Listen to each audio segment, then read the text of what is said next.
السلام علیکم عاقل بھائی، کیا حال ہے؟ خیریت سے؟ اللہ آپ کو صحت عطا فرمائے۔ وعلیکم السلام ورحمۃ اللہ میں نے میسنجر میں مفتی طارق مسعود صاحب کا کلپ دیا تھا، اس میں وہ فرما رہے محترم کہ اشہد اللہ تشہد میں اشہد اللہ الہ پہ انگلی کا کہنے کہ اشہد اللہ پہ کھڑا کر کے اللہ پہ نیچے کر دیں اور حرکت نہ کریں، اور وہ اپنے مفتی رشید صاحب کا کوئی فتویٰ دے رہے ہیں یا پھر وہ کہہ رہے کہ میں نے ایسی کوئی پڑھی نہیں ہے کہ حرکت دینا ہے نہیں دینا ہے، تو اس کی ذرا آپ وضاحت کر دیجیے تاکہ ان کے بھی اطلاع میں یہ آ جائے کہ بھائی حرکت دینا ہے نہیں دینا ہے۔ جزاکم اللہ خیر، اللہ کو جزا خیر عطا فرمائے۔ السلام علیکم ورحمۃ اللہ وبرکاتہ۔ وعلیکم السلام ورحمۃ اللہ وبرکاتہ۔ طارق مسعود صاحب کی ایک ویڈیو بھائی نے بھیجی ہے مجھے فیس بک پیج کے ویورز میرے الحمدللہ بڑھتے جا رہے ہیں اور ایکٹیو ہوتے جا رہے ہیں۔ اللہ تعالیٰ آپ لوگوں میں اضافہ فرمائے اور میرے چینل کو دین کی نشر و اشاعت کا سبب بنائے، وہ فیس بک پر ہوں یا یوٹیوب پر ہوں۔ آپ میرے لیے بہت معزز اور محترم ہیں۔ مفتی طارق مسعود صاحب اور حناف کا دراصل موقف یہ ہے، اور مفتی طارق مسعود صاحب کا یہ کہنا میرے خیال سے زیادتی کی بات ہے کہ بہرحال انہوں نے جو کہا ہے کہ ان کے علم میں نہیں ہے، ہم ان سے اچھا گمان رکھتے ہیں۔ ابھی انہوں نے اس بات کا اعتراف کر لیا ہے کہ اللہ رب العالمین ہر جگہ نہیں ہے، اللہ تعالیٰ عرش پر ہے۔ تو ہلکے ہلکے طارق مسعود صاحب کو اللہ تعالیٰ مزید توفیق دے اور ہدایت سے مالا مال فرما دے۔ طارق مسعود صاحب کیا کہتے ہیں میں آپ کی خدمت میں پہلے وہ بیان کروں گا۔ تحقیق حاصل یہ ہے کہ یہ درمیانی انگلی اور انگوٹھے سے اس طرح سے چھلا بنایا جائے، اشہد اللہ پہ انگلی اٹھائی جائے اور الہ پہ جھکا دی جائے، گرائی نہ جائے۔ اشہد اللہ پر انگلی اٹھائی جائے اور اللہ پھر اس پر گرا دی جائے، جھکا دی جائے۔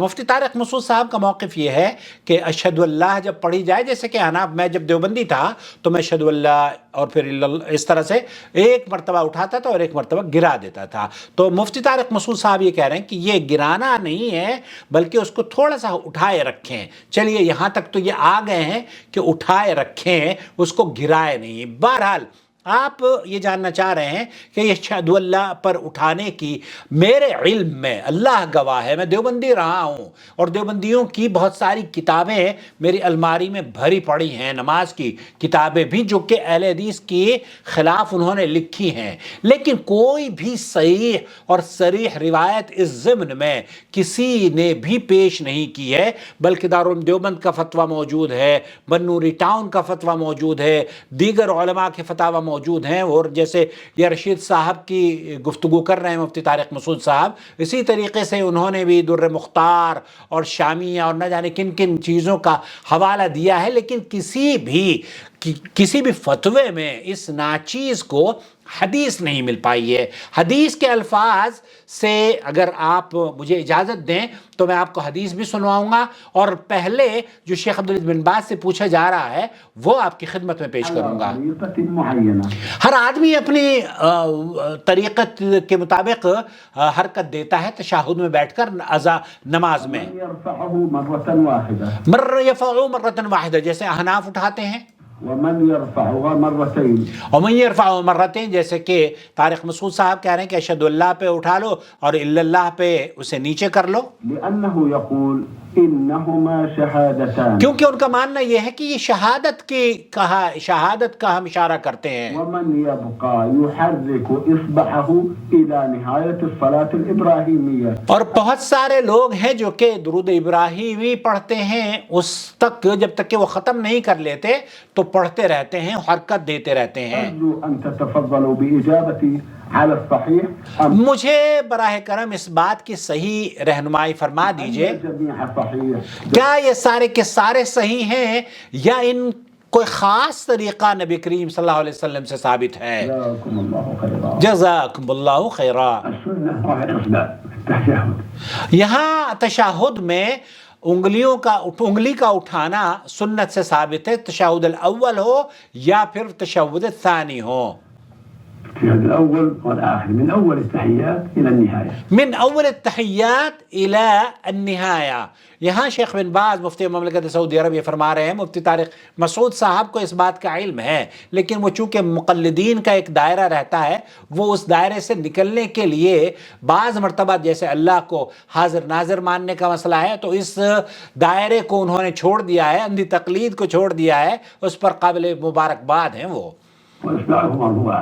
وَإِصْبَعُهُ مَرْفُوعًا، جیسے طارق مسعود صاحب کہہ رہے ہیں نا، تو شیخ بن باز بھی یہ کہہ رہے ہیں کہ انگلی تو اٹھی رہنی چاہیے، لیکن طارق مسعود صاحب یہ کہہ رہے ہیں کہ وہ صرف ایک مرتبہ اٹھانی چاہیے، یہ کسی صحیح حدیث سے ثابت نہیں ہے۔ يعني السبابة التي تلي الإبهام مرفوعة رفعا غير كامل إشارة للتوحيد. اشارہ للتوحید، تو یہ ہم جب اٹھائے رکھتے ہیں تو یہ توحید کا اشارہ ہے، اس کو ایسے نہیں کرنا چاہیے بلکہ اس طریقے سے اٹھا کے رکھنا چاہیے۔ هكذا ثبت عن النبي صلى الله عليه وسلم أنه كان يشير بالسبابة في تشهده الأول والأخير عليه الصلاة والسلام. آپ تشہد میں اپنی انگلی کو اسی طریقے سے اشارہ دیا کرتے تھے، من أول إلى النهاية. من اول الى النہایہ، جب آپ تشہد میں بیٹھتے تو اس طریقے سے پورے تشہد میں، صرف اشہد اللہ پر الا اللہ پر نہیں ہے۔ أما التحريك فالأفضل أن يحركها عند الدعاء.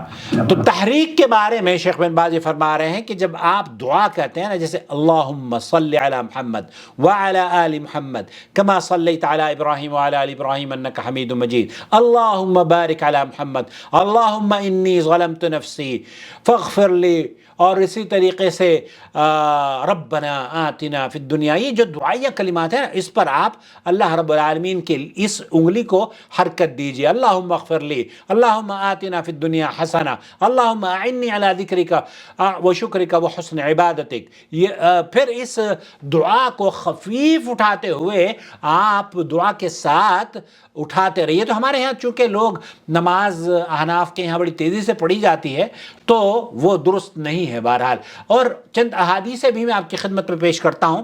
ابو داؤد میں اور دارمی میں سیدنا وائل بن حجر رضی اللہ تعالی عنہ نبی کریم صلی اللہ علیہ وسلم کی تفصیل بیان کرتے ہوئے فرماتے ہیں کہ پھر نبی کریم صلی اللہ علیہ وسلم سجدے سے سر اٹھا کر اس طرح بیٹھے کہ اپنا بایاں پاؤں تو بچھا لیا اور بایاں ہاتھ بائیں ران پر رکھا اور دائیں ران پر دائیں کوہنی الگ رکھی، یعنی کوہنی کو ران پر رکھتے وقت اسے پہلو سے نہیں ملایا، اور دونوں انگلیاں یعنی یہ چنگلیاں اور اس کے قریب والی انگلی بند کر کے حلقہ بنایا۔ پھر آپ صلی اللہ علیہ وسلم نے شہادت کی انگلی اٹھائی اور میں نے دیکھا کہ آپ صلی اللہ علیہ وسلم اس انگلی کو حرکت دیتے تھے اور اس سے دعا کیا کرتے تھے۔ تو سنن ابو داؤد میں ہے یہ کہ آپ علیہ السلام اس سے دعا کیا کرتے تھے۔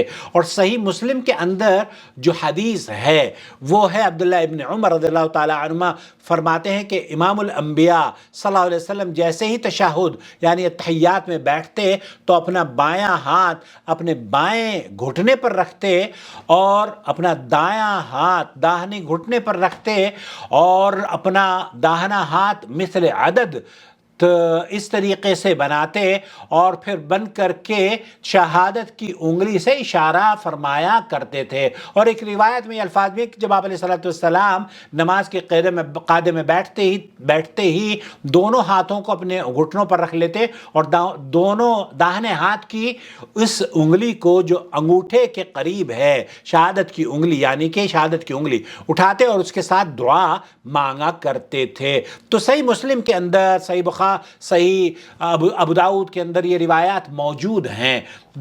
تو خلاصہ کلام یہ ہوا کہ شیخ مفتی طارق مسعود صاحب کا جو مذہب ہے کہ اشہد اللہ پر اٹھا لینا اور اللہ پر گرا دینا، یا اس طرح کا جو میں نے دارالدیوبند کا بھی فتویٰ دیکھا ہے، وہ کسی میرے علم کے مطابق کسی صحیح دلیل سے انہوں نے اس کو پیش نہیں کیا ہے، اور یہ کہنا کہ ان کے علم میں نہیں ہے تو یہ ان کے علم کے لیے احادیث میرے خیال سے مجھ سے زیادہ علم ہے ان کو، لیکن بہرحال بعض مرتبہ علم پیش کرنے سے لوگ بچتے ہیں۔ اپنا خیال رکھیں۔